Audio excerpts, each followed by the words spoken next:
Assalamualaikum warahmatullahi wabarakatuh.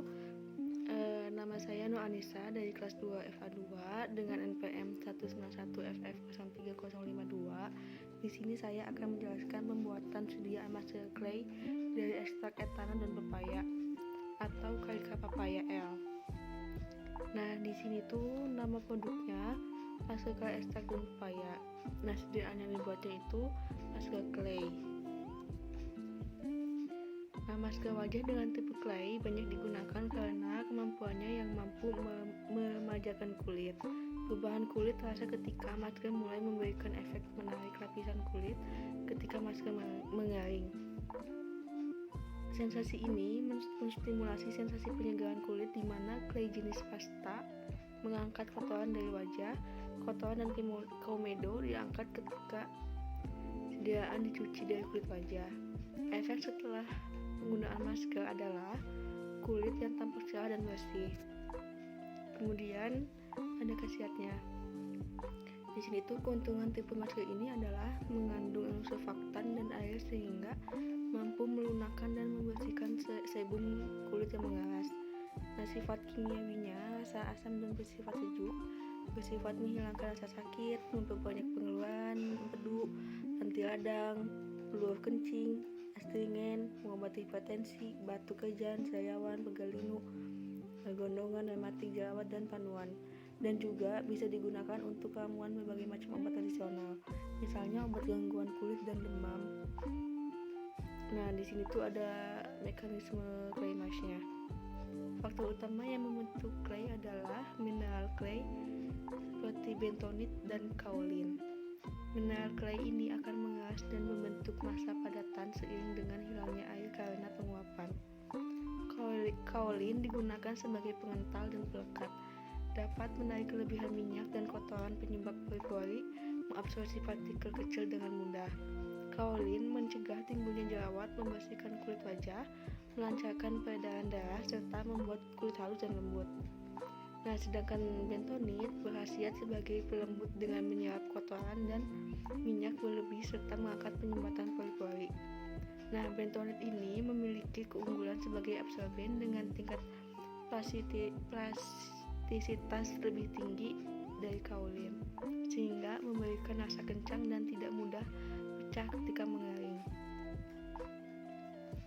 Kemudian alat bahan yang digunakannya, di sini ada alat-alat yang digunakan itu ada timbangan digital, ayakan mes, blender, lumpang, alu, spatula, gelas ukur, sudip atau kertas rongen, onsen, pipet tetes, kertas perkamen, objek gelas, pH meter, beker gelas, pisau dan wadah. Nah, bahan yang digunakannya yaitu ekstrak daun pepaya, gliserin, aerosoling atau aquades, bentonit, kaolin natrium metabisulfit, TiO2, nipagin, sodium lauryl sulfat, dan santan gum. Dan situ ada pembuatan basis clay mask-nya.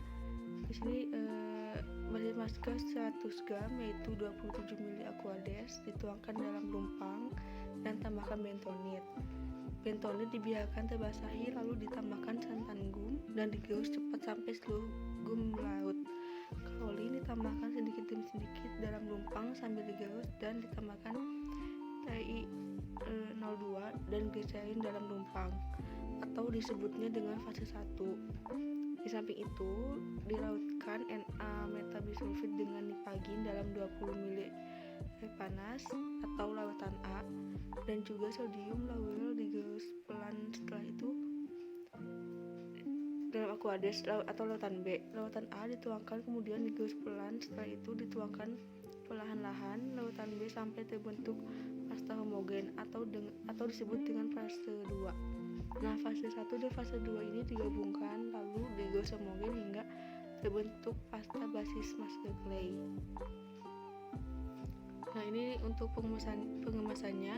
Kalau yang sebelah kiri itu setelah dilarutkan pakai cairan atau bisa pakai rose water atau air mineral biasa. Kalau yang kanannya itu kemasan luarnya yang masih serbuk.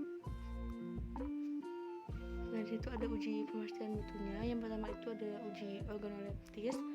Nah, pengamatan ini dilihat secara langsung warna, bau, dan tekstur dari sediaan masker clay yang diamati secara visual. Nah, yang kedua itu ada uji pH. Pada sediaan ditambahkan air hingga membentuk pasta, kemudian diukur pH sediaan.